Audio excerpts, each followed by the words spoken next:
They're stuck inside my head.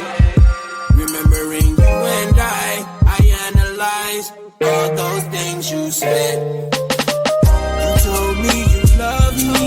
You kissed and you hugged me. Then you smile and look in my eyes and tell me that you'll always be right there. Good evening and welcome to PGC After Dark with the Crazy Rich Aunties. It's your girl Leah Rochelle. I done gave y'all the voice tonight, okay? I had to tap in a little bit, but tonight with the Crazy Rich Aunties, we are talking about the power of pleasure, how sensuality fuels confidence, success, and seduction, okay? So join us for the next 2 hours for an amazing conversation about intimacy, sensuality, confidence, and all of the things that help us to tap in to that power of the pleasure zone. Okay, that was a lie. The power of the pleasure zone, all in peace. But we are in this thing tonight, and I am not alone. Please understand, I got none other than Miss Lindsay, Auntie Lindsay, in this thing with me tonight. And then we got Auntie D in this thing as well. How y'all ladies doing? I'm Doing doing fabulous amazing. on this Y'all all fantastic right? Friday. Happy Friday. Happy Friday. Happy Friday. It's always a beautiful it's always beautiful when we reach Friday, ain't it? I mean, even though Amen. some of us work 7 days a week, it's I, still a I was good just about day. to say, It's still a good time when we reach Friday, yeah, okay? you're right, Even you're right, though we you're be right, out here getting to it. you're right, you're right. Uh-huh. So tonight we are talking about pleasure as power and all of those amazing things. And so before we tap into that, if you are tuning in the comment section, let me see. Let's make sure everything up and rolling right, because I keep getting some signals over here. Because Facebook is tripping per usual. But if you are tuned in with us tonight, make sure that you let us know where you are tuned in from in the comment section, okay?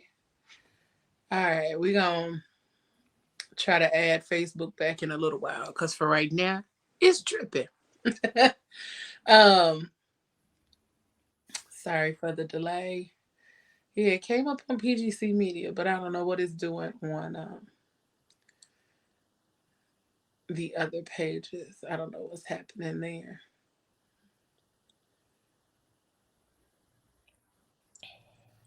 Yeah, I don't know what's going on. It's okay. The show must go on.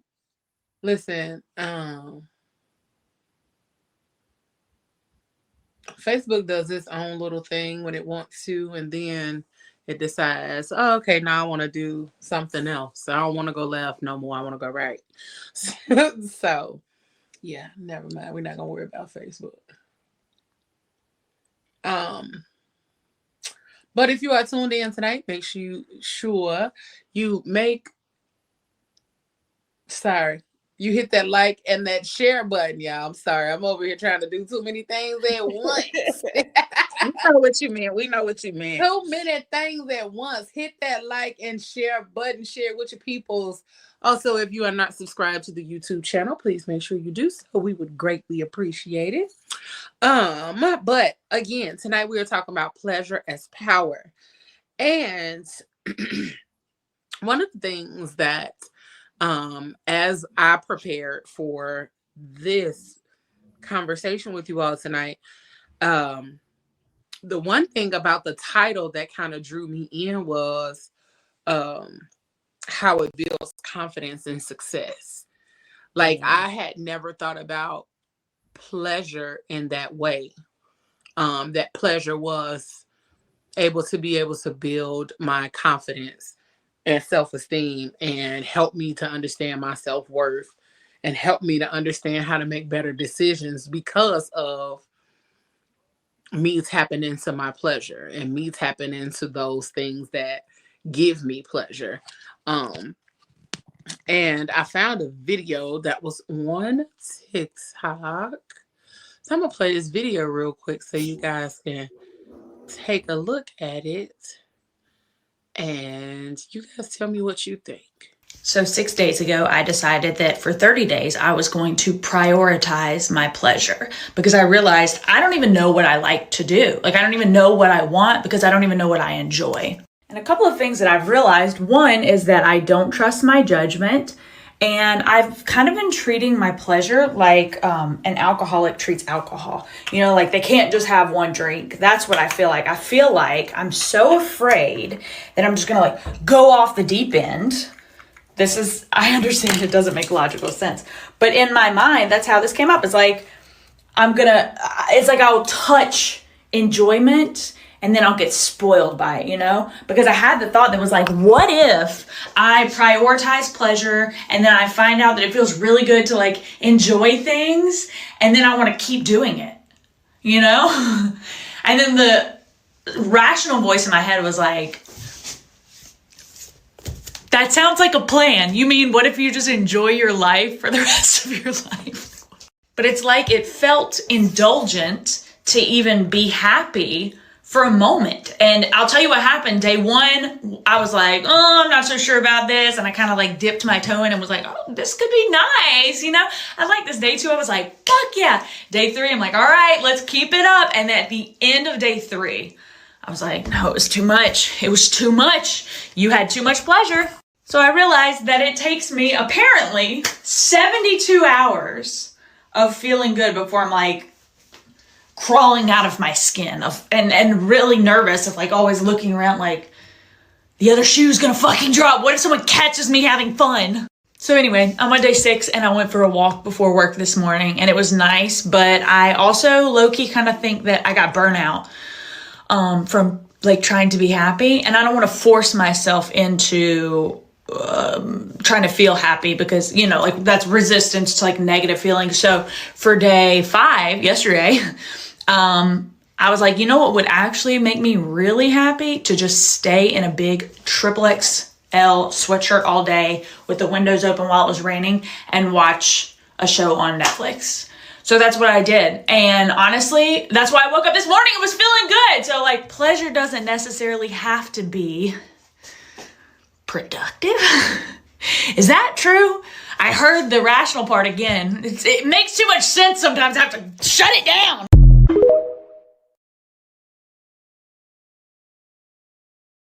Well, I tell you, I can fully relate to everything she just said. Yes. I can fully relate. I can relate in such a way that it was like, oh, when I saw the video, I was just like, okay, yes, ma'am. This got to be what leads the conversation, simply because a lot of us are afraid of what that would look like for us if we decided to enjoy our lives, if we decided to take the full-on plunge and indulge in pleasure for ourselves. What would that look like? What would that look like if you were not always waiting for the other shoe to drop, or if you were not always waiting on or wondering what pleasure would look like, but actively tapping into that pleasure, actively tapping into that for yourself? What would that look like? So what would that look like for y'all? For me, of course, you have to have balance because we're gonna still have to adult. You know what I'm saying? So for me, coming up with a couple of days, because we do work, I know you work just as much as me, Leo, but because of what we do, and I'm grinding 7 days a week, I have really been focused on prioritizing 2 days a week that I'm gonna cut my workday in half and enjoy doing something that's pleasing to me. And when she said like just putting on a sweatshirt and listening to the rain and looking at something on TV, I can so relate to that, because it's just the simple things that, because my life is so busy, cuddling up in the bed putting on something comfortable that feels good on my skin, and grabbing a book or finding something on television to watch, things that I rarely get to do. That's it's so fulfilling. So for me, that pleasure looks like to me carving out time in my busy day. It's 7 days in a week, but I'm gonna start carving out 2 of those days to take at least half of the day to do something that's fulfilling to me. And like she said, it just, if I can achieve that, the joy that I will feel deep down in my soul, then you feel like you can conquer the world. Like, yes, you know what I'm Mhm. saying? So that's why I was grinning the whole time. Like, I can totally relate to what she was saying. And Absolutely. I She think is a lot me. of times, we equate pleasure to spending money. Somewhere in our mind along the way, we've decided to equate pleasure or joy or our happiness to the amount of money we have to spend, to the amount of um how much we're going to get from this moment. You know what I'm saying? Now, if I spend this much, I should be happy for 6 days at least. Like some of us equate those. We are like one and one make two. You know what I'm saying? And that's how we have to put things in order for us to actually grasp the concept of joy or happiness or allowing ourselves to fully indulge in that. And well, like she said, putting on a hoodie and chilling on your couch. Listen, I came home early today. Like I literally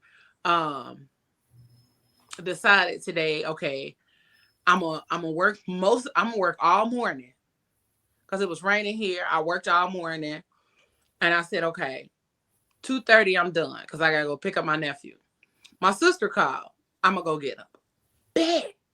So I was able to go do some other stuff. I was able to go to the herbal shop today. And that was my joy for today. Um, I went to the herbal shop. My little bag of herbs is right here.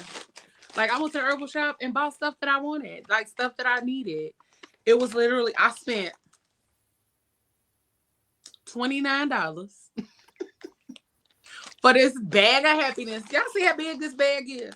And it's a bunch of herbs in here. Spearmint, eucalyptus, hibiscus, all of those kind of things. Cause this smells so good. Yes, Lemongrass. yes. So, because I have been working on putting together my own apothecary in my kitchen.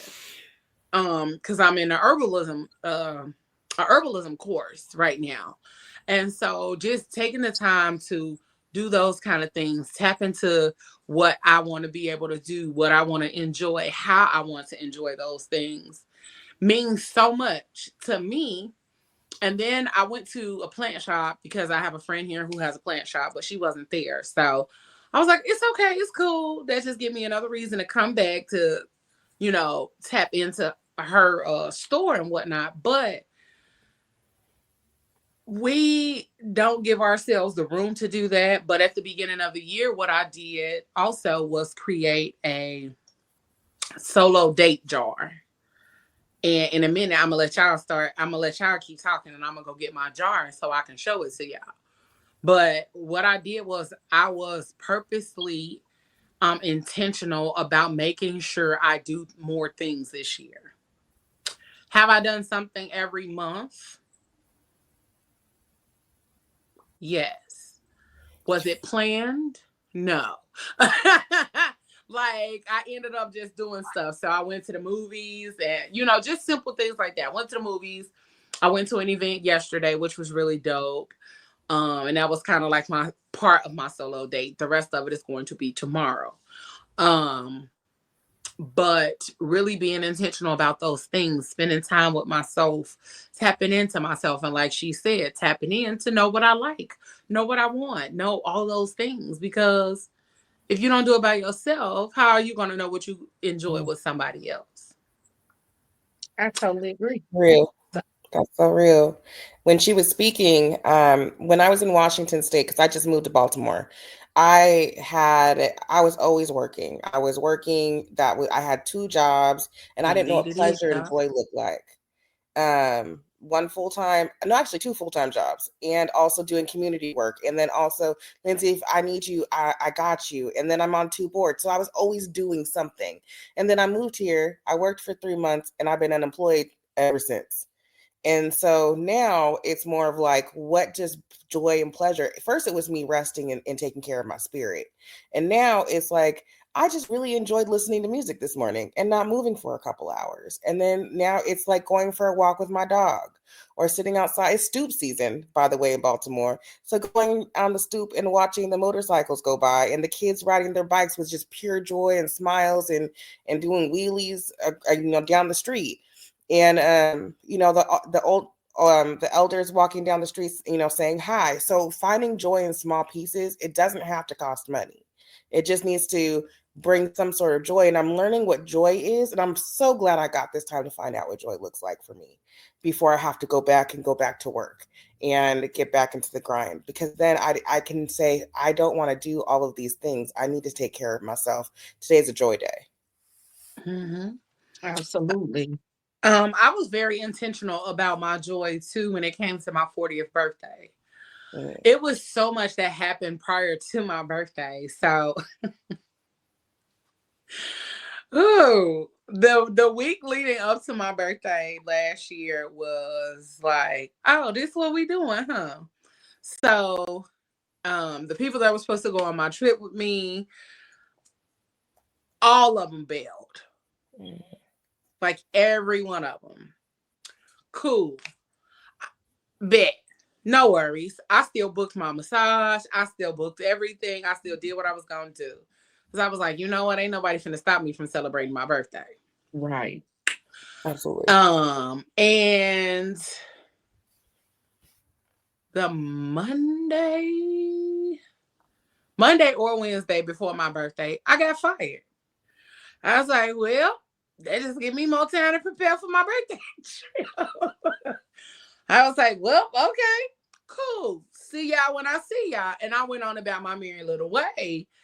And I realized that when I went on my trip, I was like, I still was able to do everything I wanted to do.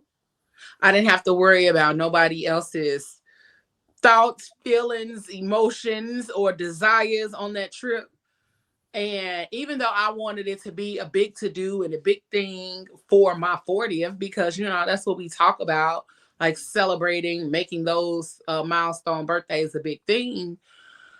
I really felt like once because I spent 2 days in Dallas and 2 days in Houston for my birthday. And that was an amazing feeling because I paid for my own trip. I paid for everything for my own trip and all of my own activities and all of that other kind of stuff. And so that was a big thing for me because sis had been putting in work, been struggling for a little minute. But most of y'all know the story and some of the things that I had been through prior to moving in my own place and all of that kind of stuff. And so me paying for my whole trip and all of that kind of stuff was a big thing for me. And once I got there, I was able to breathe. I was able to breathe. I was able to chill. I was able to relax. And I realized when I was there, I didn't want to talk to no damn body. I don't want to talk to nobody. I got to the airport early morning on my birthday. I made it to Dallas. I got there, picked up my car, and just the whole experience of what that did for me. I was like, maybe I'm It glad was, them other motherfuckers didn't come. yeah, it was meant for you They to weren't go supposed to go. alone. Yeah. Mm-hmm. And I was like, y'all weren't supposed to come. Okay, Big Sandals, I see you. And even shout out to Aveda Institute in Dallas. Baby, I went to Aveda and I had the best facial and massage combo, and I had never been to a spa like before you get a facial and massage where they wash your feet and like the whole nine. And I was like, bitch, you wash your mouth feet? Yes. Like it was a whole thing. And so that made me appreciate the joy in that moment, the pleasure in being to myself, with myself, communing with myself, tapping into myself, but also knowing that I am very capable of doing things by my damn self. Mhm. I have always been that girl. Like Pablo makes fun of me all the time. He be like, "Don't play with Leo because she'll pull up." That's how I met Moses. Somebody said something about I was looking for a photographer. Somebody introduced me to Moses. We got the chit chatting, and he was like, "Yeah, if you're available, I'm doing a photo shoot in Baltimore." I said, "Okay, I'll be there," and I pulled up. I drove from North Carolina to Baltimore for a photo shoot. Oh We've been wow. rocking and rolling ever since. I am the girl that will get in my car and go. Okay, my car is almost at 200,000 miles. Why?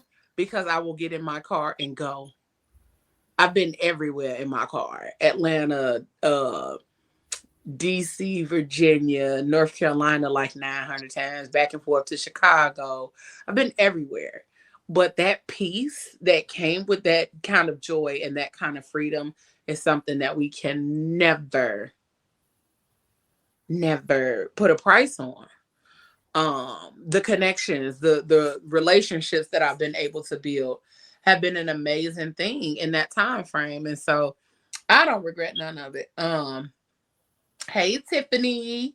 She said, hey, we allow money to dictate how happy, how pleasurable or how enjoyable our lives can be. And I think we give money way too much power. We do at Absolutely. times. We absolutely do give it way too much power at times. Because we think that um because we think those things are going to what makes or breaks us. Hey, Auntie Gina. Hi, my apologies for being late. You good, honey bunny? Um, but Lindsay, what about you? What about you? Sorry, I was long-winded there, but it was just so much when she got to talking. I'm like, girl, yes, so many things. Mhm. Is again, finding space and joy without money, because I do not think that money is necessary anymore to find pleasure, um, because I don't have any, period. I don't, because I was so concerned about all of these bills and like doing all of like, because that's where listen, I love to shop. Me and shopping is like, that was my pleasure, that was my joy, that was everything that I thought that I needed. And then I have, I'm unemployed. I have a house. I just bought a house. And then I'm like, but I have no money. What am I supposed to do? So I would sit on this couch and boo-hoo and cry and like, I can't do nothing. And then but then you were like, but I can do something. I can read a book now. I can sleep in. I don't know when the last time I got to sleep in. I can watch a movie. Until I want to. And I created a journal for Black women who have experienced divorce. And that was so much fun. And I get to like really support myself. And, my little dog has been loving it too because he gets his mom home all the time. So, being able to, I know people are like, it's a dog, but I get to raise my dog. He doesn't have to the kennel doesn't have to raise him. And he gets Right. to I get to love on him every day. In the morning, we lay there and we just cuddle. And that's the best part of my morning. That is so awesome. What about you, Regina? Okay, so I'm kind of lost. Kind of catch me up on what you're So speaking on. we're talking about the power of pleasure and something that you have discovered doing that brings you pleasure. Hmm. Just you and you alone, not, you know, being in the company of anybody else, just something you like to do when it's your me time. Um, it has to be me with my plants. It's something so healing about walking into a room full of plants. You walk into my living room, it's almost like a forest. But Oh, I love. when I walk in the morning, because I have the misters going, I have the growing lights. So when you walk in, it's just like, oh wow, I can say woosah, and Mhm. that's one of my like pleasures. I love plants. So when I walk into my living room, I walk in singing to my plants. Um, I'll be like, "Good morning, how you doing?" And I go and I kiss on them and I love on them, and people be like, "Oh my God, you do too much with your plants," but people don't understand. Plants are therapeutic, and when you talk to them, they grow. I have like two big monsteras that I bought. They were like this. Their leaves are like this now. So when you Let walk in me my get a house, clipping. Let me I get got you. a I got you. clip. So when you walk into the living room, one of them, I call them Monster and Stara. Monster's the boy, Stara's the girl. When you walk in, Monster's leaves like almost like touch you as you walk through the house. And so that is like my guilty, that's my pleasure. When I'm by myself, I can just walk into my living room and just get engulfed in caring for my plants. Mhm. Yep. I was just talking about that. I went to a plant shop today, and so Oh, wow. I'm going to go one on tomorrow too. But sidebar, for those of you who don't know, tomorrow is Independent Bookstore Day. So if you like books, go support a local independent bookstore, not your major chains. Okay. Make sure you go tap into your local bookstores. Okay. But I told y'all I was gonna go get my date night jar. Yep. So this is it. I bought a jar, cleaned it, cleared it, cleansed it, saged it. And I'm a colorful person. So as y'all can see all of these different colors of sticky notes in here. I absolutely love sticky notes. So I took my sticky notes, sat down at the table, and I started writing all of the things I want to do this year. And I'm supposed to go in this thing and pull out something for two things for the month. I'm supposed to spend time with myself at least twice a month. And so once I got done writing all of them, I sprayed the top and the inside of here. So when I open it, it smells good. It makes me excited. It brings about that spirit of, oh, feel good. So Yeah. Mhm. um I am getting better about spending that time with myself to do these kind of things, to pull out um, some activities for the month for myself, for planning my day, for journaling at night, and all of those kind of things. But one of the things I wanted to ask you, ladies, is outside of the bedroom, what is it, or how do you go about defining sensuality for Mhm. yourself? For me, it's just remaining in my soft girl era. I'm a fire sign. And so I feel like a lot of times up here, but I like to be down here. If you get what I'm saying. So outside of the bedroom, I like to be in environments around people, person, places, and things that keep me in my soft girl era because I am a sensual person and I want to be that way inside and outside of the bedroom. So I'm big on the energy that I want around me so that I can stay in my soft girl era. Does that make sense? Absolutely, honey. Yeah. Yes, absolutely. I agree. If I could be soft and just because I love getting my hair done, I love getting my nails done, I love getting my eyelashes done, but it's not because I'm getting them done, it's because I feel my most feminine self when I'm doing those things.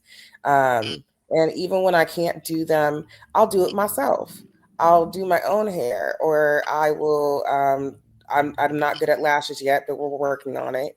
But finding ways to my dad dressed me like a boy for until I was what 20. Okay. And so now I get to wear dresses and wear bright colors, and I love a good lipstick. Give me a good lipstick. So anything that I feel like it makes me like touches my femininity, I'm about it. I ain't mad at that. That's how I got the nickname Auntie Silky Thick from I got the nickname Auntie Silky Thick because I started wearing like silky robes and kimonos and things like that because it feels good on my skin. Mm-hmm. It feels good when I wear things like this in my home, like truly enjoying myself, truly um, allowing myself to be free because for so long, you know, when you live with other people, you don't have that level of freedom when you're in your Mhm. own. And so Mm-hmm. it took me quite a bit of time to remember that this is my space. You know, I can operate it in it as I want to. And so I started making sure that when I'm at home, I got on stuff that feel good. Mm-hmm. So I have been collecting kimonos and silky robes in a variety of colors and patterns and things like that. But also, one of the other things that I do a lot of is setting the mood in my home. That's what creates a space of sensuality outside of my bedroom. I do have like LED lights in my bedroom. Like I have, you know, the lights here and all of that kind of stuff. And it helps me to come home and want to come home and be in my space. I can turn on my music, and I've been really intentional about curating my space at my home. And so um that's what sensuality looks like to me, but also investing in products. And I think we said this on the last show or two shows ago, investing in things like body lotions and oils and things like that that help me to feel good because I like feeling good. I like smelling good. And I think that's why I've been trying to figure out what to do with my hair because my hair is a big part of me feeling good. My hair is a big part of me like being able to show up and show out and feel, yeah, my shoulders shimmy a little bit more when my hair is presentable and on point. And so that's why I was like, let me slick it down a little bit tonight and see what happened. But feeling good overall is one of the things for me that makes a big difference. And then outside of that, just having um conversations that are stimulating, that feel good, and all of that kind of stuff. I'm working to have more of those. And so by curating and making sure I'm very intentional about the people that I'm around, I'll have more of the conversations that I want to have. Um, and yeah, and I'm excited to see what that looks like. I'm excited to walk in those different spaces that allow me to be able to fully embrace my sensuality, not just in my home, not just in my bedroom, but everywhere I go. Because when I'm able to embrace my sensuality all the way around, like I said, my shoulders shimmy a little bit better. And kind of going back to the topic, like that sensuality does make you feel confident. It does make you walk with your head held high, and it does make you want to go after things that you might not have thought you could go after before. So, yeah, I'm excited to see. I'm excited for the journey ahead because I'm ready to shimmy. I'm ready to shimmy some more. See, Um, I got another question. Did everybody answer that, Lance? I'm getting ready to Go answer. ahead, boo. Okay, for me, what sensuality looks like outside the bedroom is I'm starting to I've always been sassy. It's just the way it is. But I am starting to appreciate more as I get older the sensual sensual side of me where I've always been a tomboy. So um now it's like when I get up in the morning, it's a routine of making sure I'm doing, the body oils, the perfumes, the heels. When I put on a pair of heels, I don't care if I have on relaxed clothes and I put on a pair of heels. It's just something about a pair of heels that snap. Here you Mhm. go. It just makes me feel like, ooh, girl, It's you. different. It's It's different. different.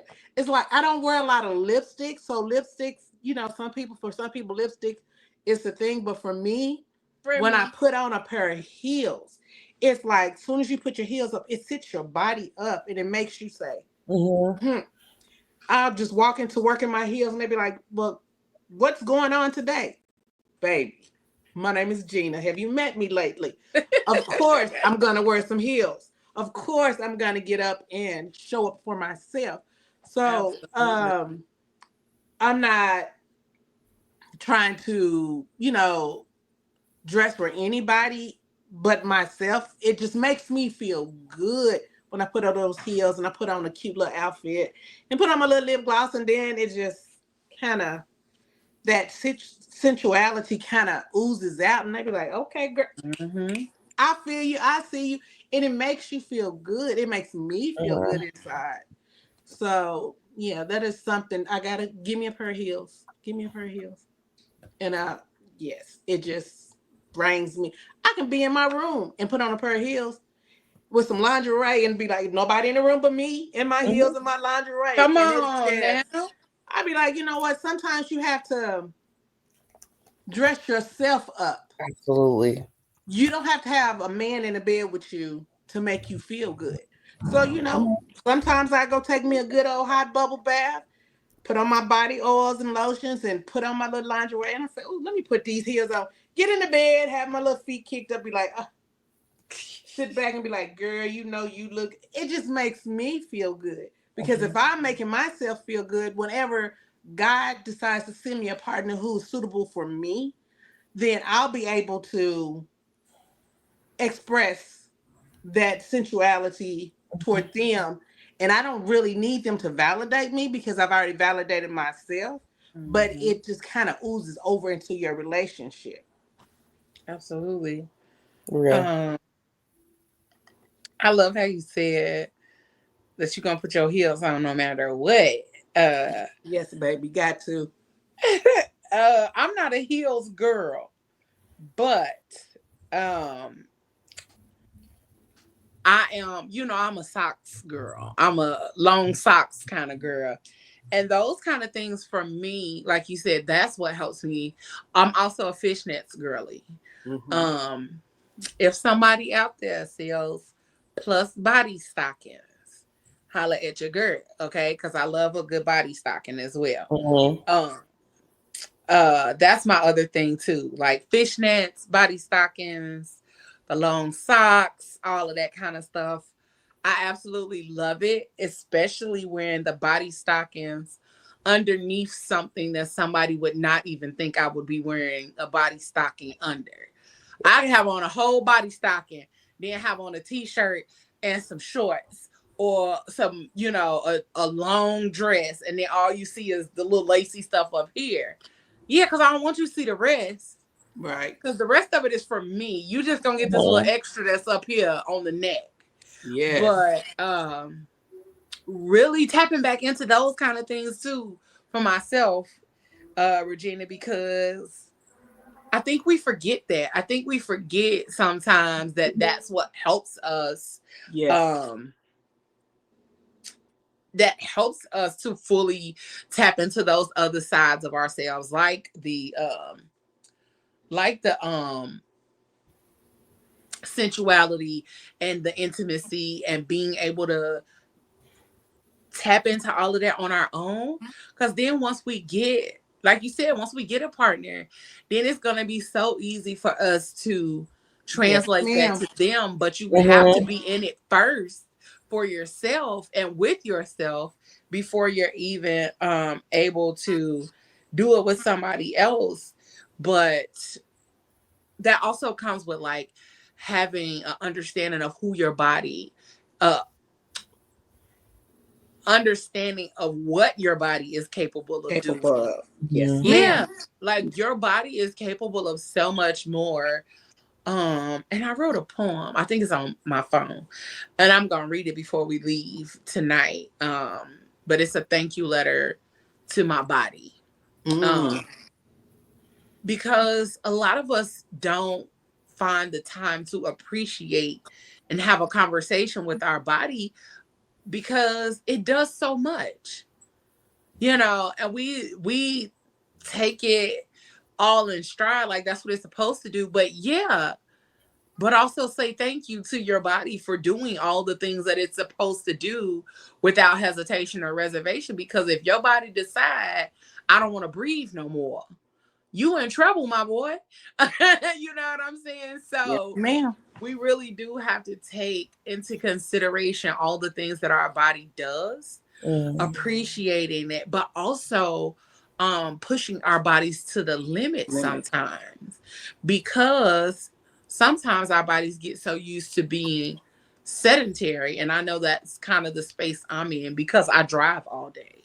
My body is used to just sitting. So I've been pushing myself outside of that, making sure I go do something, making sure I go walk somewhere, making sure I do some other things.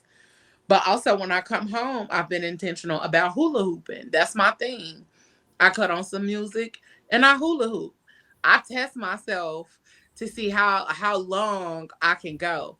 The longest I went so far without stopping has been like 4 minutes, without no pauses or nothing. I played a song for 4 minutes and I hula hooped for 4 long minutes, baby. Do you know how much breath that takes? Baby, I almost passed out. But I do want to talk about the connection between sensuality and embodying confidence, because sometimes there's a disconnect there. So sensuality isn't just about pleasure; it's about presence. Okay. Um, it's about being deeply in tune with your body, your sensations, and your intuition. And intuition comes from trusting yourself. Mm-hmm. That's why a lot of us aren't able to tap into that sensuality or intimacy and confidence, because we don't trust ourselves. Um, and we don't trust ourselves because of the previous choices we have made that may have faltered or didn't go in the way that we thought they should have gone. So now we question every decision that we make.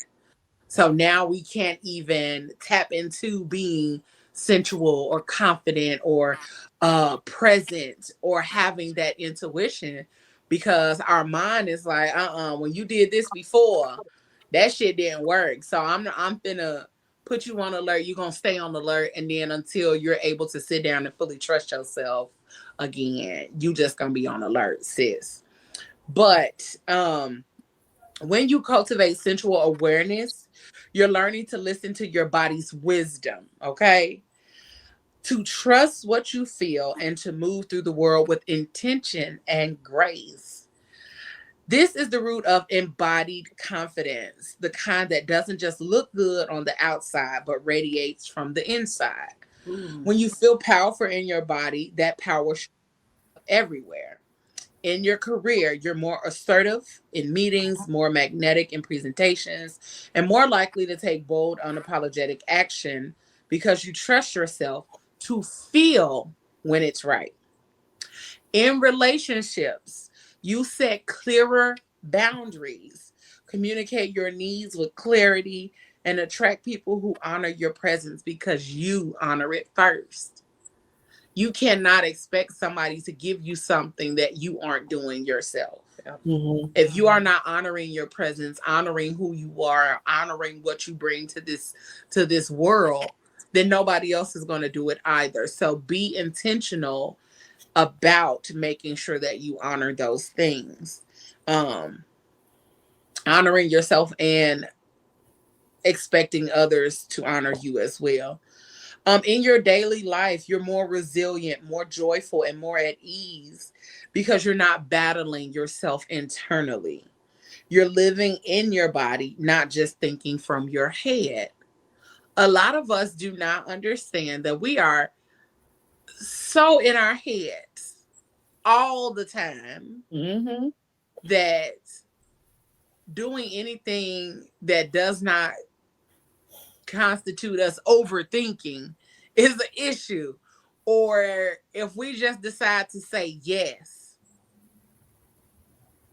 to something, we be like, that don't feel right. That don't feel good. I'm nervous. Everything make you nervous when you decide that you're not, when you're moving differently.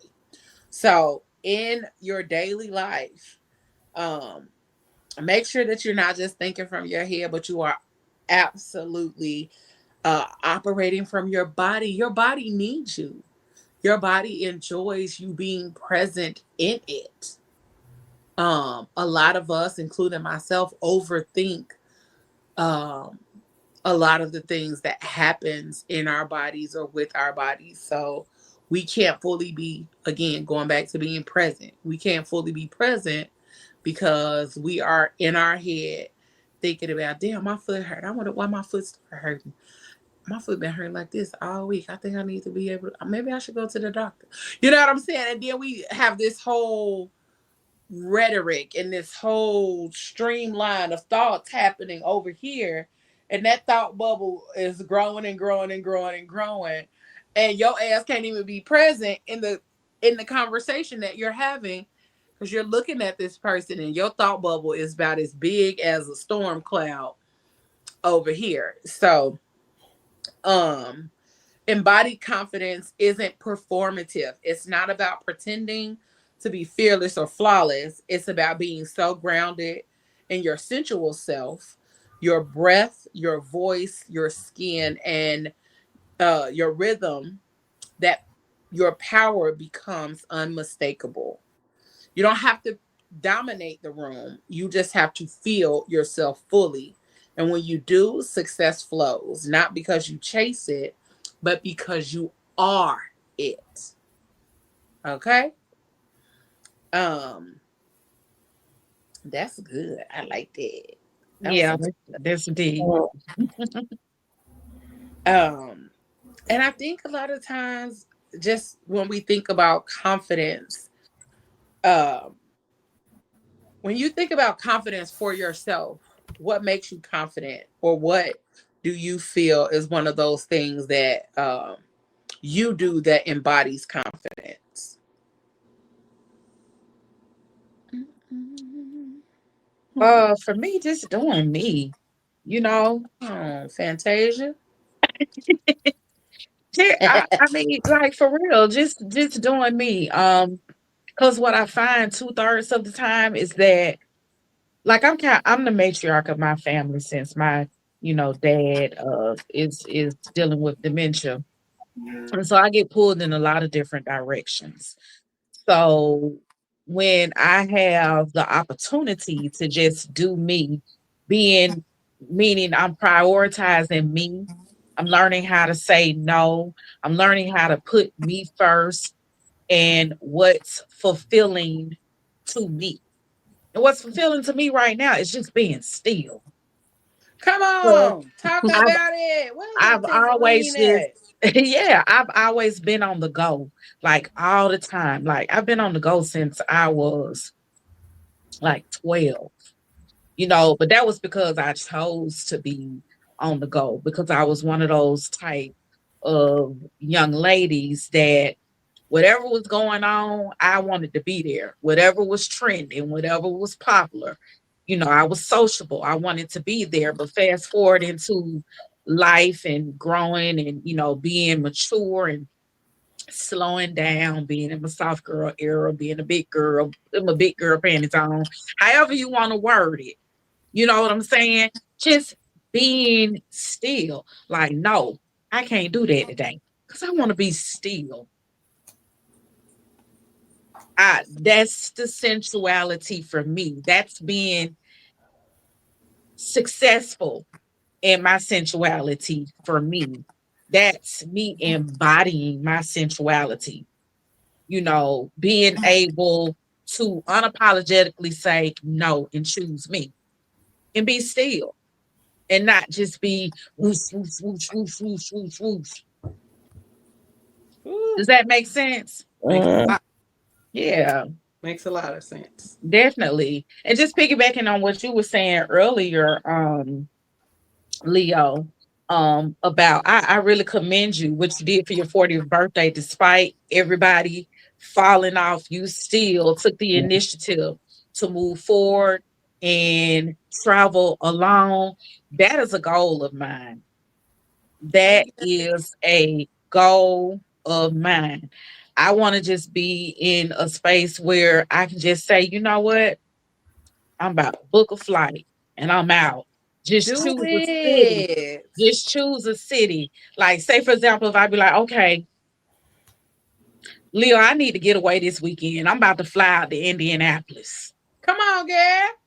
You know what I'm saying? Like that's again pleasure for me, success for me, embodying the power of my pleasure. Right. Because I'm saying I'm leaving work behind. I'm leaving family behind. I'm leaving my day to day behind because what's fulfilling to me right now is to get away from my day to day life, me, myself, and I, Yes, and ma'am. just go for the weekend and go with the flow away from Atlanta. Mhm. Yeah, Let me that's know when you're sensual to me. ready. Cause I I love am. I think that's the part that has allowed me to uh kind of move into different spaces within myself lately and exploring a little bit more and being willing to do more is because I know I will get out here and try some stuff when it comes to like traveling. Baby, don't worry about it. I'll be there. You know what I'm saying? Because I will. I Regina want that know. confidence. I want that type of Regina confidence. know. Jump in the car and let's go. Let's Let's roll. go. I want to catch a Listen, flight now. I don't want to drive and jump in the car and go because I girl, drive for a listen, living.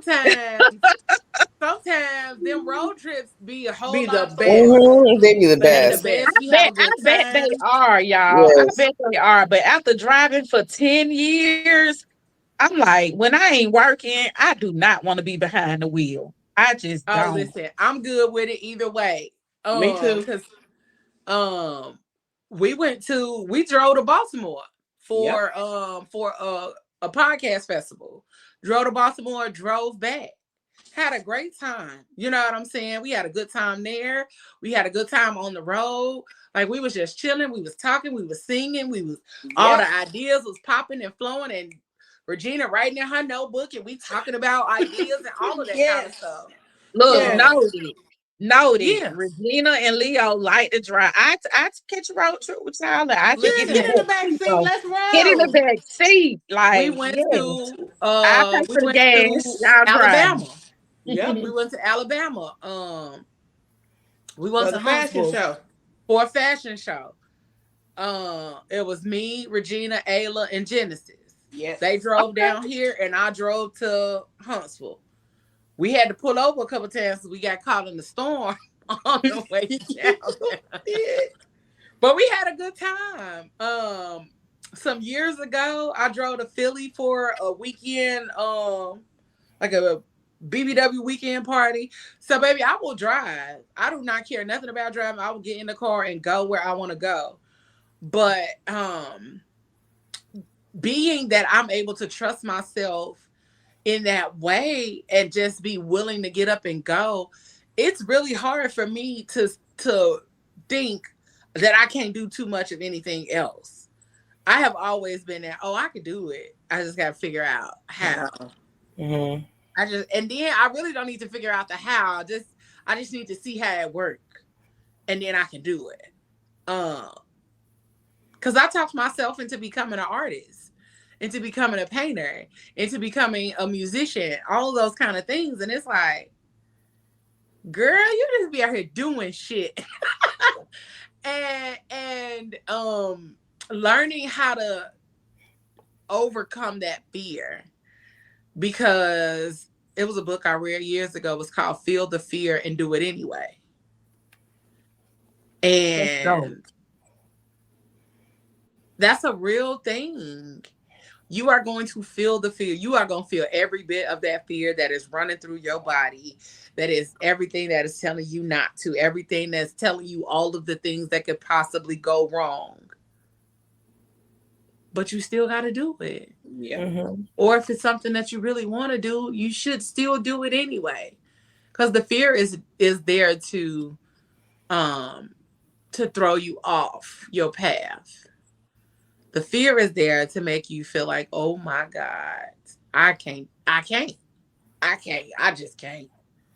But on the other side of that, it is the power that you possess by tapping into yourself, by saying, girl, why can't I? Like, I literally got on that plane and was like, well, shit. This ain't nothing different from no other time when I get out of town by myself. I mean, did I want people there? Absolutely. But the thing about it is, though, too, I know people in those cities. So I hung out with people in those cities. They didn't have to meet me there. They was already there. I got to one of my homegirls that I spent all of my 20s partying with. We've been friends for years, but I haven't seen her since she moved. We partied from 20 all the way to 30. And I think a lot of times when we don't give ourselves the room to explore in any aspect of the word, because we're talking about pleasure. And even if we don't give ourselves the room to explore sexually, we are limiting our abilities to really understand what we like, what we desire, how we want to live this thing called life. And you only got one. True. You only have one. And so a lot of times we be sitting up here limiting ourselves because Fear. the fear, but it be fear of what they gonna say. What somebody else gonna say? What somebody gonna do? What's gonna happen if I do this? What's gonna happen? What if nothing happens? Then what? What's the next step if nothing happens? So we got to learn to start having that conversation too. Because we be out here talking about people fear mongering us, but we fear monger the fuck out of ourselves. We do. We fear monger the fuck out of ourselves and then be like, oh, okay. You have to look at it. Go ahead, boo. You have to look at it like this. If you let fear dictate your life, you're missing on the infinite possibilities of actually enjoying yourself. Of actually, think of it like this. What if you let fear just take over and then say one day you decided to, I'm gonna just go ahead and push through and just see. And then you see the infinite possibility of, oh my God, you wake up and be like, oh my God, I never knew that I could do this. Or I never knew that there were so many people who are into the same things that I like. Yeah. Because you let that fear dictate to you, you scared, you never, you shouldn't do it, you shouldn't do it. Because, like, for me, growing up and you're always hearing you're not this, you're never going to be this, always being talked down upon. So it took a lot for me to get out of my head and be like, you know what I'm going to do? I'm going to let everything negative people say about me be my driving force. So I love when somebody make me the underdog. Because when they make me the underdog, oh, babe, I'm finna show you. Yeah, I'll be that underdog, but I'm a pit bull too.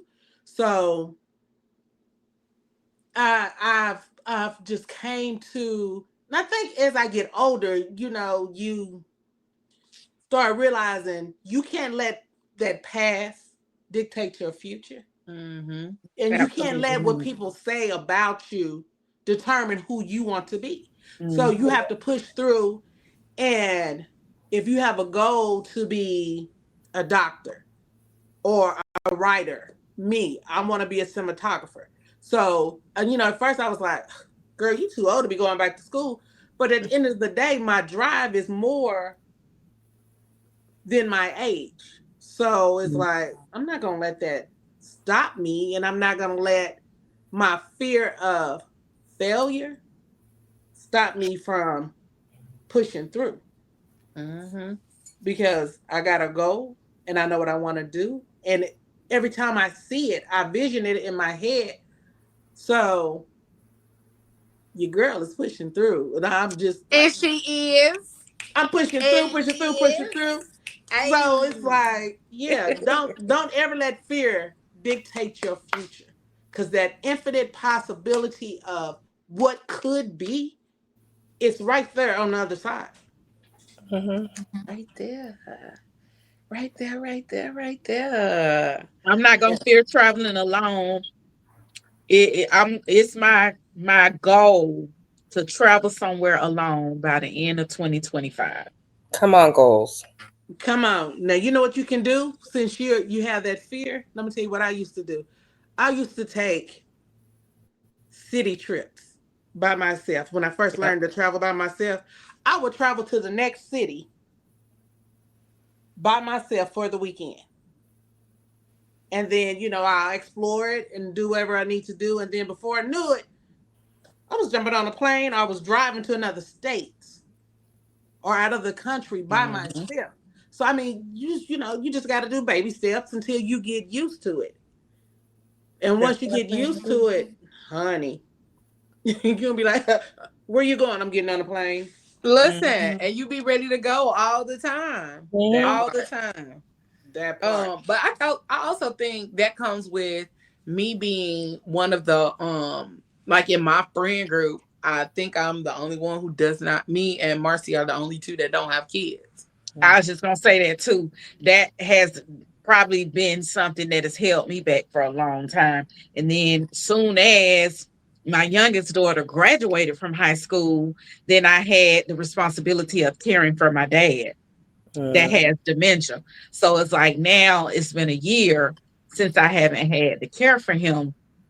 But I spent this last year in hustle mode. So now I'm getting to the point where things are starting to kind of slow down. I'm like, I'm ready to catch out.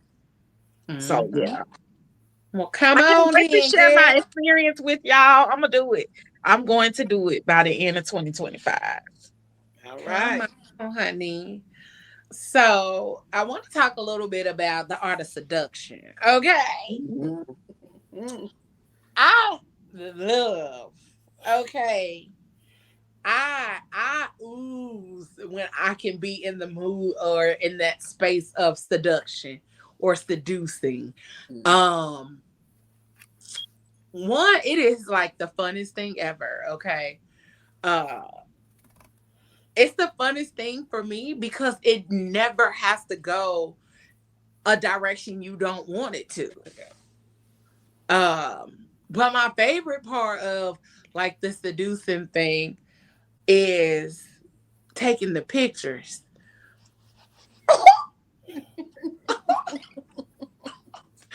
Yes, Baby, I'm gonna take a picture. Okay? baby. If it's one thing your girl gonna do, I'm gonna take a picture. And then the picture gonna be top notch. Okay? But the art of seduction or being in that space of being a vixen or seductive also helps with your confidence. It helps with your energy. It helps with your light. Okay. Um I shared a selfie with somebody the other day. It wasn't even a seductive ass selfie, okay? But it was a selfie. And a person was like, "Man, I'm not for your shit today with your seducing ass." I said, "Well, damn, I wasn't even trying to seduce you right now. I mean, maybe later, but not right now. You know, I ain't been in that space of trying to seduce you today. I was just sharing a selfie because you told me you like selfies. You like my pictures. So I sent you a selfie. But it is always funny because on so many different occasions, I have been called a siren. And if y'all don't know what a siren is, look it up. Remember, I can't remember the book, but remember the sirens that were standing on the rocks and they were singing and it was calling the men to them and they would crash their boats and they couldn't make it back home. But I'm not that kind of siren, okay? Read the book, The Art of Seduction. Read the book, The Art of Seduction, and it'll tell you about what type of seducer you are or what's your seduction quality. So I've been reading that book as well because it's a really good book. But seduction to y'all, does it go? Do you think seduction goes beyond the physical appearance? Absolutely. Yes. Absolutely, yeah. Absolutely. I can make a man feel like he is $1 billion with just a few words, and then there'll be a little butter in my hands. So, did you know that there are 5 pillars of magnetic energy that is a part of the art of seduction? Yeah. And y'all didn't know, I'm going to tell y'all about it. I'm waiting. I'm anticipating. Okay, so What there is it? are the 5 pillars of magnetic energy because, you know, your energy is what pulls people in, what allows people to be able to get into that same space with you so that they can be seduced. Okay. Okay. So the 5 pillars of magnetic energy: eye contact, body language, voice, energy, and self-assurance. Those are the foundation of a captivating presence that draws people in without a word needing to be spoken. Okay. This isn't about trying to be desirable. It's about being deeply connected to, listen to me, deeply connected to yourself. Not deeply connected to somebody else, deeply connected to yourself. Okay. Hear me. So, number 1 is eye contact. Okay. True eye contact isn't just about looking, it's about seeing.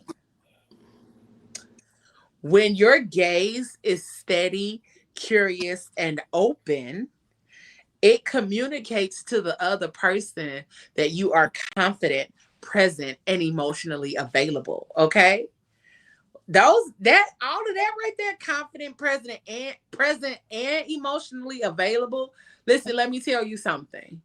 Being emotionally available in the presence of somebody and you are confident in who you are and you can be present and your eyes and all of that can tell them it's me and you.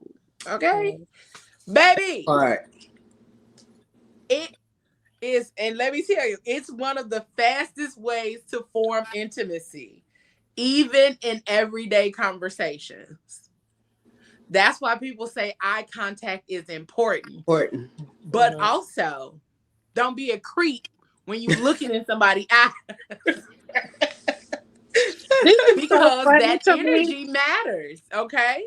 That energy that you are sharing with that person in the midst of that eye contact matters.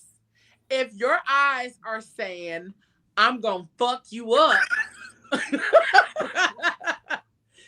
you not really meaning I'm gonna fuck you up, but you saying I'm trying to fuck you up, it's two different things. You know what I'm saying? So that eye contact really has to speak to what you're trying to say. Even how you hold your eyes when you're looking at somebody is different. If I'm doing this versus this, that's two different things. That's two different things. This looks scary, and it looked like I'm finna fuck you up. No. That's not what I want. That's not the energy I was trying to give you, baby. I was really trying to say, I want to fuck you up. But I gave you, I'm finna fuck you up, you know? So the eye contact and the way that your energy speaks when you do that is what's gonna make the difference. Number 2, your body language. Mouth, get out these comments. Talking about some what if you cross-eyed. You better let that eye roll and still be present. Look her in the eye, okay? Body language, your posture, gestures, and the way you move through space say more than words ever could. Magnetic people move with intentionality and ease, okay? They don't shrink or rush. They inhabit their bodies fully, signaling comfort in their own skin. So, when you're in the presence of that person, you're giving them eye contact, you're touching their hand, you're touching, like Regine on Living Single used to always say, when you laugh, go, I'm a woman and I have these. That always tickled me, but it's true. Like the way you, like if you're laughing or if you're touching their hands, however your body interacts with this person, if you lean in to talk to them instead of like sitting all the way back. If I'm gonna sit all the way back here, that means I don't really want to be in your presence. Your energy don't feel good. Your breath stink. It's a whole bunch of things that I feel in that presence, and my body is going to say so. Your voice, the tone, pace, and resonance of your voice can hypnotize or energize when you speak from a grounded place, calm, assured, and expressive. Okay? It commands attention without needing to be loud. A magnetic voice tells the world, I know myself. One of the other things that I have learned is that instead of talking louder when you're trying to get somebody's attention, you talk softer.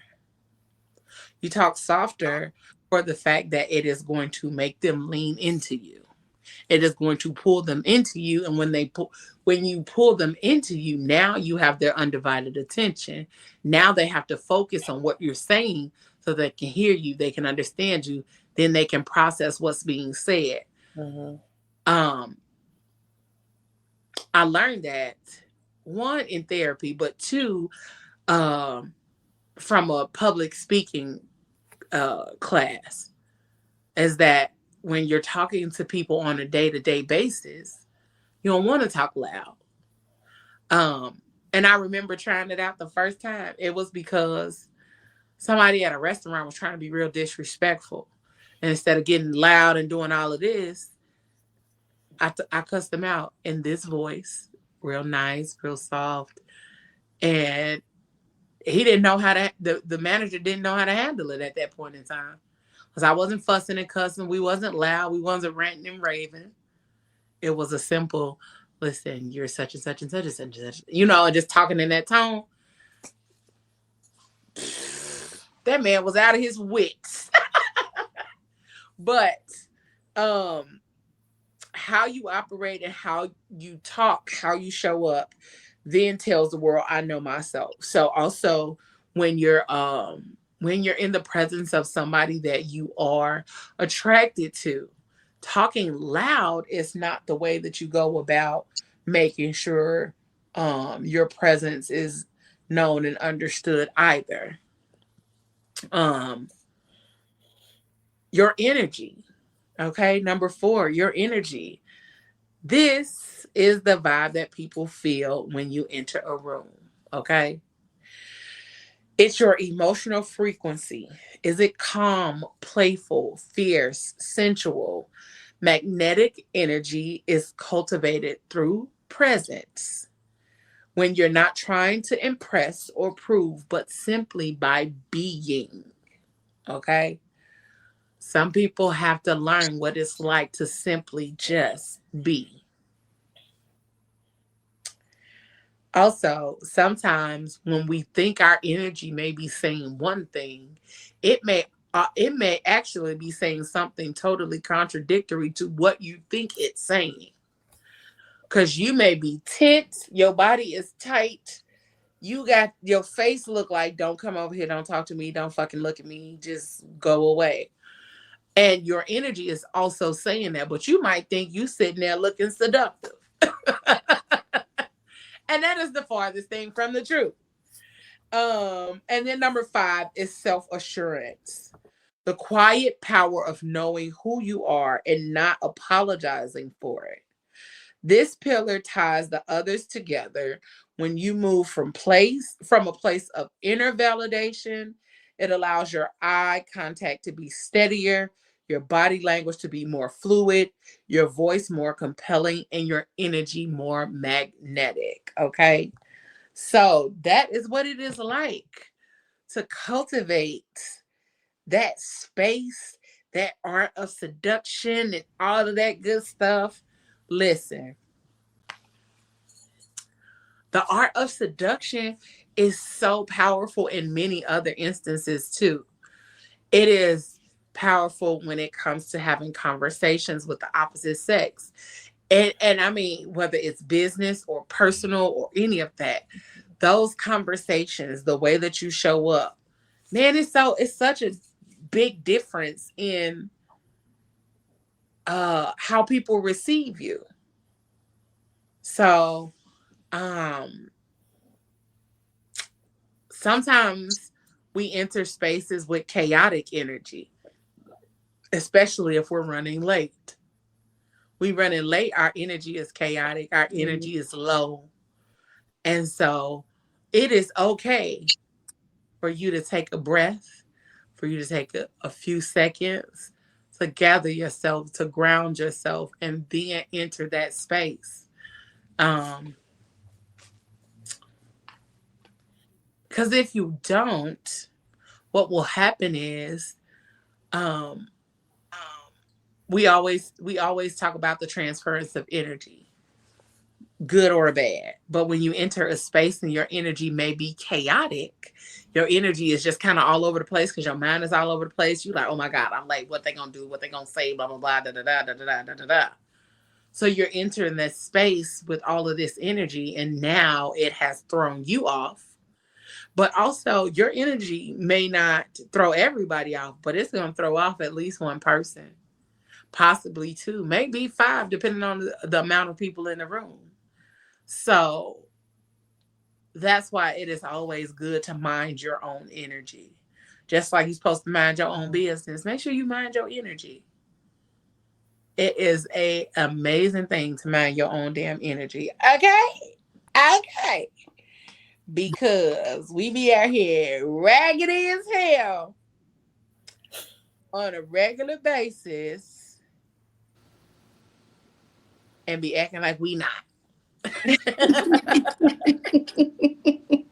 Acting like we ain't out here raggedy. We be out here raggedy is the hell. But hold Everything you on. just said was so on point about the art of seduction. Mm. Yep. Seduction isn't about manipulation, it's about owning your presence unapologetically. Absolutely. Manipulation seeks to control others. Seduction is rooted in authenticity. Right. Um, and it invites connection. It's not about tricks or games. It's about being so in tune with yourself that others want to tune in too. Mm-hmm. True seduction comes from vulnerability, self trust, and a refusal to dim your light to make others comfortable. Absolutely. Baby. So Absolutely. Absolutely. remember that. Yes. You said Because that. one of the things that we see a lot is like when people think about somebody being seduced, it is that they make it seem like seduction, being seduced and being manipulated are interchangeable. Mm-hmm. And Mm. it's not. So um I got invited to um go to the record store for like a coffee date. And I was like, are you trying to seduce me? And I laughed about it because I'm like, he was like, what you mean? I'm like, nigga, I love vinyl. You invited me to a record shop for a coffee. I think you're trying to seduce me. And I laughed about it earlier and then sat up here and then had the whole thought process like, well, seduction ain't even really that, but I feel like you was trying to get your skin in the game. But it was a whole funny exchange with myself. Cause I was like, that seems like, I don't know. You might be trying to have more than a little coffee. But I you think it know, kind of took you by surprise that he was wanting to do something that you were already into. But yeah, I did was he like, know that you were let me already into that? yeah. I was like, let me find out you were here. He was taking notes. Must have been. Okay.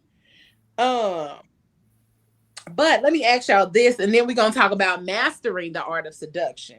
Let me ask y'all this question because I thought it was cute. Because I want to know what y'all would, if confidence was a fragrance, how would yours smell? Mm. Mm. Ooh, that's easy. Soft Saddlewood. and fruity. You said soft and fruity. What did you say, Lindsay? I said saddlewood. Saddlewood.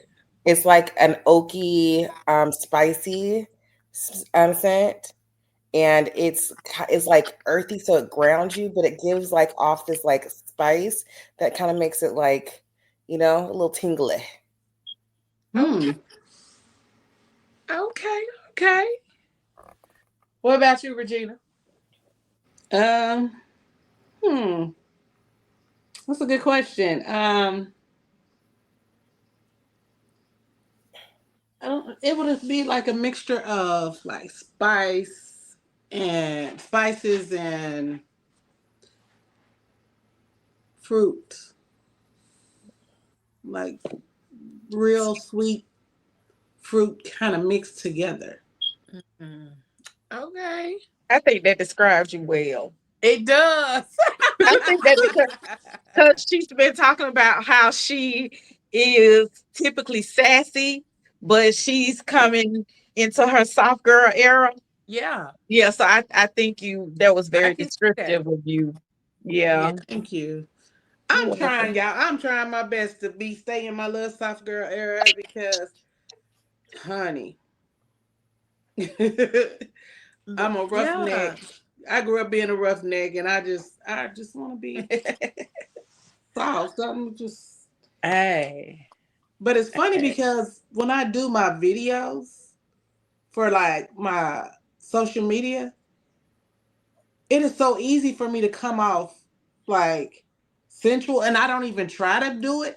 I just make a video, and then people be like, "Oh, girl, you're," be like, "I didn't try to do that, but okay." But then sometimes I play into it, and when you play into it, is that's when you get the most. I have so much fun when I play into it. I'd be like, "Okay, we're gonna do this video, and we finna go on ahead." As Moses says, "You out there thirst trapping." I'm Listen, not. I'm having fun, sir. I'm having fun. absolutely. Okay. Um, for me, I would think I would be a mix of mahogany teak wood Mm. combined with eucalyptus and spearmint. Mm. Um, that's been my fragrance lately, mahogany teak wood. And everybody been like, that's a dude fragrance. Actually, it's not. Okay. That's what I sprayed in here. That's what I sprayed in my date night jar. Because eventually I want this smell to be on a man. So Okay. Speak that into but existence, baby. Speak it into existence. okay. But that mahogany teak wood smell is like it's powerful, but it's not overbearingly powerful. It's like it's powerful. It's gonna let you know it's present. It's gonna let you know it's here, but it don't have to do too much because it speaks on its own. But the eucalyptus and spearmint is just like it's the calming, it's the gentle, it's the loving, you know, and it makes you feel a whole sense of comfort, the eucalyptus and spearmint together. So yeah. I And can it dig it. balances it out. It gives it a nice balance. Um, I've worn it a couple of times and it really has people like trying to figure out like what the scent is. So yeah, I like Is that. that a mixture of fragrances? Do you mix your fragrances? Yes. So I layer. Mhm. Um Yeah, yeah, yeah. so I have a mahogany teak wood um body oil. I have a lotion and then I have like a body spray. Mm. But then I have eucalyptus, so I do the oil, the mahogany teak wood, and then sometimes I will do the eucalyptus and spearmint mixed with the mahogany teak wood lotion, so it'll balance it out and then to kind of give it that real, like people do that, like you can almost taste it and smell it at the same time, and then I spray them in layers. Yeah. So yeah, it kind of gives it that whole rounded scent on its own. But eucalyptus and spearmint is my absolute favorite scent. So yes, Okay. ma'am. I just wanted to know what y'all would smell like, and I feel like everybody's scent described them.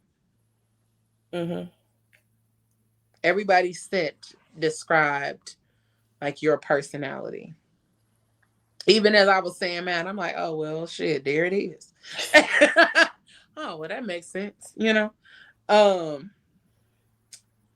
but I think that's part of how we operate, how we do things is the way a lot of times like the way we like to smell, the way we like to talk, the way we like to do things, it connects with all of the other things that we do Mm-hmm. too. Absolutely. So that's so good. That's good. Um, hold on, hold on. I'm sorry. I'm sorry.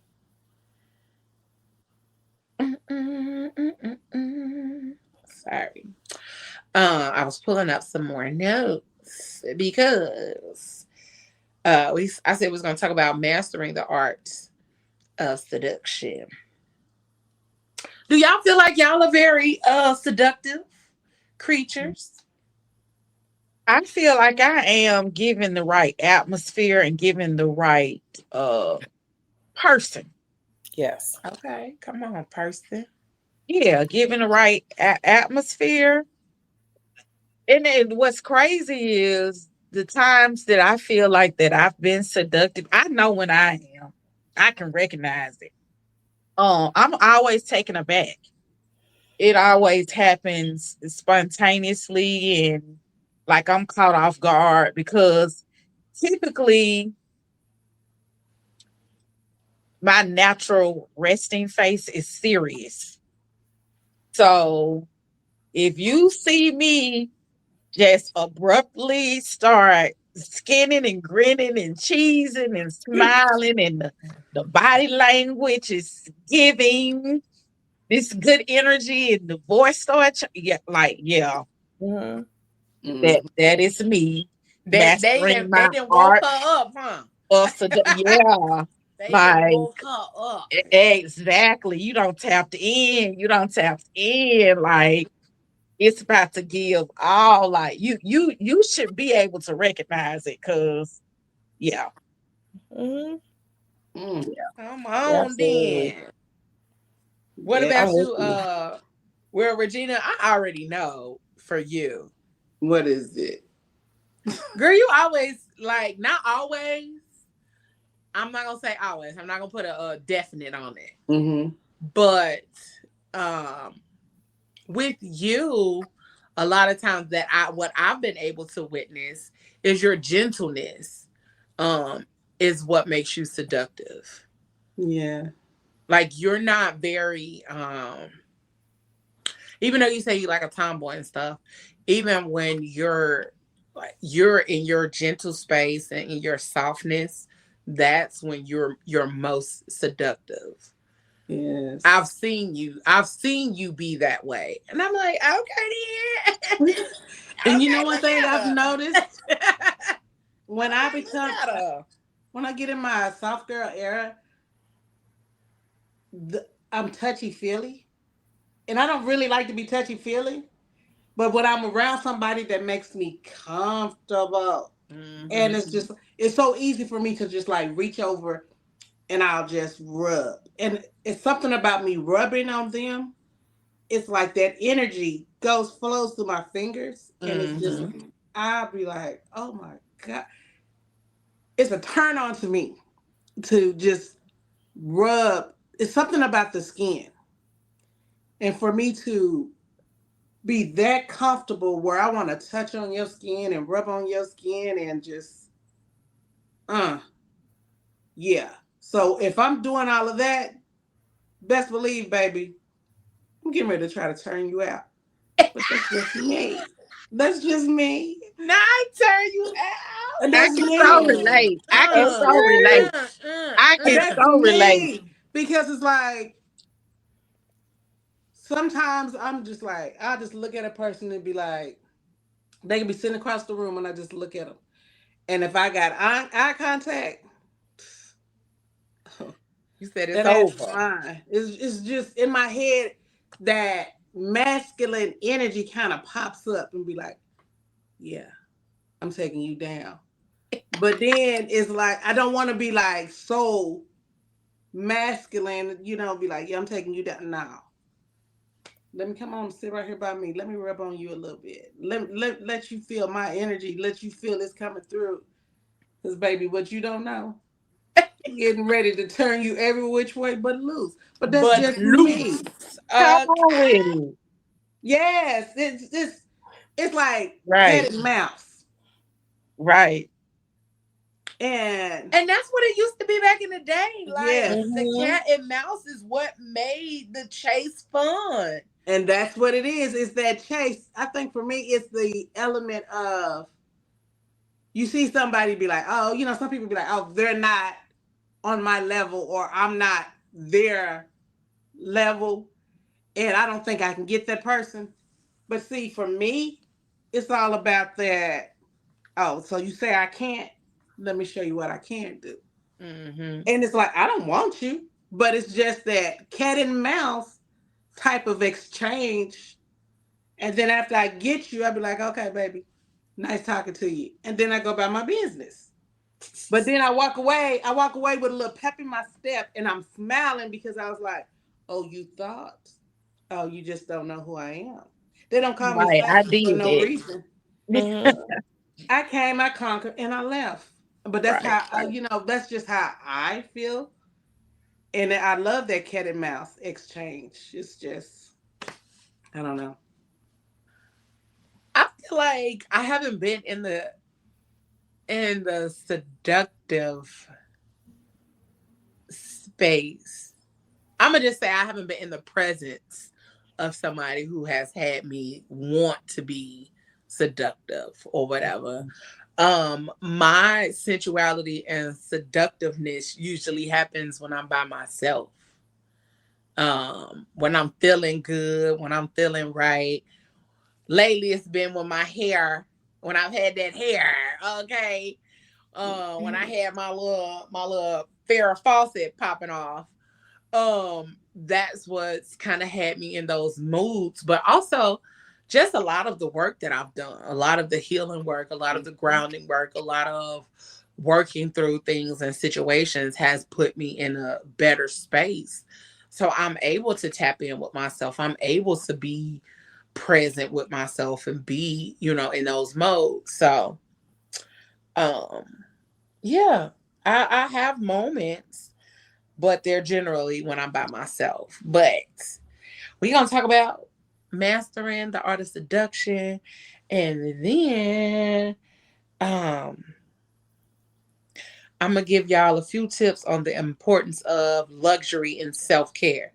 Then we up out of here, y'all. So, mastering the art of seduction. Seduction, we just talked about it. Seduction is not about trying to be sexy. It's about allowing yourself to be fully seen, fully felt, and fully expressed. True seduction begins with energy, not aesthetics, okay? So seduction is more about energy than it is about looks. You can be conventionally attractive and still not be seductive, okay? You can be fine as wine and still not be seductive, okay? Remember that. Remember that. Because what y'all might call ugly could probably pull the same chick you trying to pull because he has the energy to be seductive, okay? Because and like I just said, because seduction is an energetic frequency. It's how you carry yourself, the way you linger in your own essence. Magnetic people seduce with their presence, not their appearance. Okay? I'm going to repeat that again. Magnetic people seduce with their presence, not their appearance. Mm-hmm. It's the slow confidence in your walk, the way you hold silence, the way your attention feels like a caress. People remember how you made them feel, not just how you looked. Okay? Remember that? Remember that. How to develop main character energy in every space you enter. Main character energy isn't about arrogance, okay? It's about ownership. It's walking into a room and not shrinking, not performing, but simply being. You cultivate it by knowing your worth, moving in intention, and not seeking permission to take up space. You anchor in your body, breathe in your power, and let your energy speak before you say a word. That presence makes people pause, watch, and lean in. Okay, remember we talked about the lean in? We love a lean in, okay? The role of voice, posture, and eye contact in creating instant chemistry. See, all of this going together. We just talked about this as part of one of the foundations or the 5 foundations of the art of seducing. So now we teaching you how to master it. So your voice is an instrument of seduction. When you speak slowly, intentionally, with tonal richness, you invite people to listen closer. So on PGC After Dark, as y'all saw, or as y'all can tell, I don't talk the same way on here as I do on Tuesday. Tuesday, I'm a whole lot louder. I'm a whole lot more boisterous, all of those kind of stuff. My tone on here is a lot more like calm and inviting, all of that kind of stuff. Well, at least I hope it is. I can tell the difference. I hope it is. Okay. But when you speak slowly, intentionally, with tonal richness, you invite people to listen closer. Your posture communicates pride, softness, strength, or sensuality, depending on what you're embodying in the moment. So that's why it's always good to have a good level of posture. If you always, or your body says, I don't give a fuck, your body will show exactly that. Sorry, let me make sure I get back in my good posture. Okay. But it communicates those things depending on what you're embodying in the moment.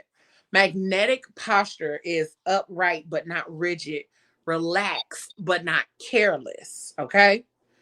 And eye contact, that's your energetic handshake. It says, I see you.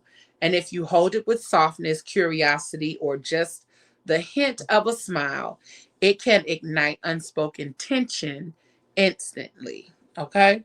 So you got to be careful about that eye contact. Like I said, if you looking and you ain't giving the energy of that, you trying to be intriguing or engaging, you gonna look like a creep. Okay. All right. Seduction is a lifestyle. It is not a performance. When you master your energy, your voice, and your presence, you don't chase attraction. You become the gravity that pulls everything towards you. Period. Okay. And then we finna get up out of here. So the importance of luxury in self-care, treating yourself like royalty to radiate confidence. Okay. Luxury isn't about price tags. It's about presence, intention, and the way you honor yourself. Because we always talk about luxury and we think that means a price tag, and that's not what it is. When you treat yourself like royalty, you affirm that you are worthy of beauty, softness, and devotion. So when we talk about being in our soft girl era, a lot of times they use the word luxury. And the reason for that is because you want to treat yourself like royalty and all of that good stuff. So that kind of self-regard radiates outward as confidence, grace, and magnetism. So luxury and self-care is about quality over quantity. It means asking what makes me feel nourished, powerful, sensual, and sacred. It's not about indulgence, it's about investment in your body, your spirit, and your peace. When you infuse your daily routines with elegance and sensuality, you don't just feel better, you show up differently. You walk taller, speak softer, but with conviction, and hold yourself with reverence. Okay. So I will be posting about how to create a self-care ritual to tap into your feminine essence daily. And I'm also going to create one for the fellas too, because you need to know how to be out here and be all sensual with yourselves as well. Okay. Being sensual is not just about femininity. Okay. Okay. Is you with me? Is y'all with me? Yes, ma'am.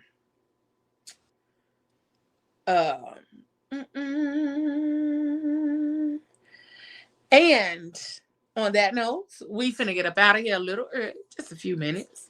But as you continue to tap into yourself and figure out who you are, what you want, and how you moving through this planet in space, one of the things that I want the ladies to remember, hold on, is this. I have this thing that I tell all my girlfriends: be as transparent as you want, but operate from a place of wetness. Oh. Look at your face. Nasty Capricorn was the first to react. Yeah, y'all think it's the Scorpios, it's the Capricorns. You're gonna watch them. Because think about, as a woman, not to get graphic, but think about the way that you talk when you're wet, the way that you move when you're wet, the way that you engage with a man when you're wet. There's a natural suppleness and soft. Look at that shimmy, right? Just a little something.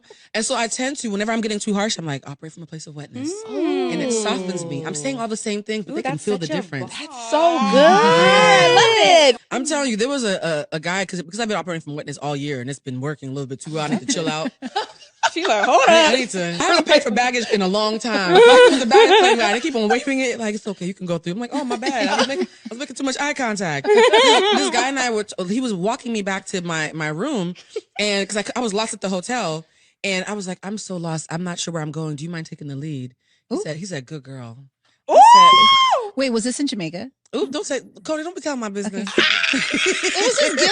It was giving island. Oh, when he said good girl, I said, ooh.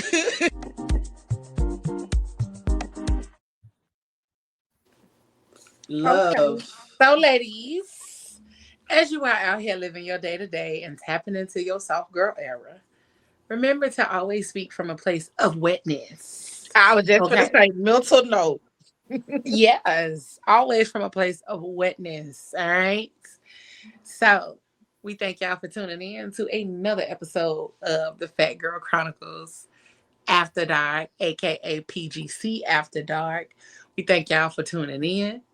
Make sure that you all are tapping into your seductive side and making sure that you are doing it from the center of pleasure and knowing that pleasure is power, okay? Because all of that fuels your confidence, success, and all of that seductiveness, all right? Y'all, we thank y'all for tuning in. We finna get up out of this thing, but keep it grown. Keep it sexy, y'all, and keep it classy. And always keep it spicy. Good night, y'all. Whatever you do for the rest of the evening and the rest of the week, don't do it with your half-ass, y'all. Do it with your whole ass. We up out this thing. Love y'all much. Have a great night and enjoy y'all weekend. Thank y'all for tuning in with us. Good night. Good night. Trust. Dependency. Love. Respect. Passion. Pain. Intimacy. Pleasure. I sit here stuck inside my head, remembering you and I analyze all those things you said.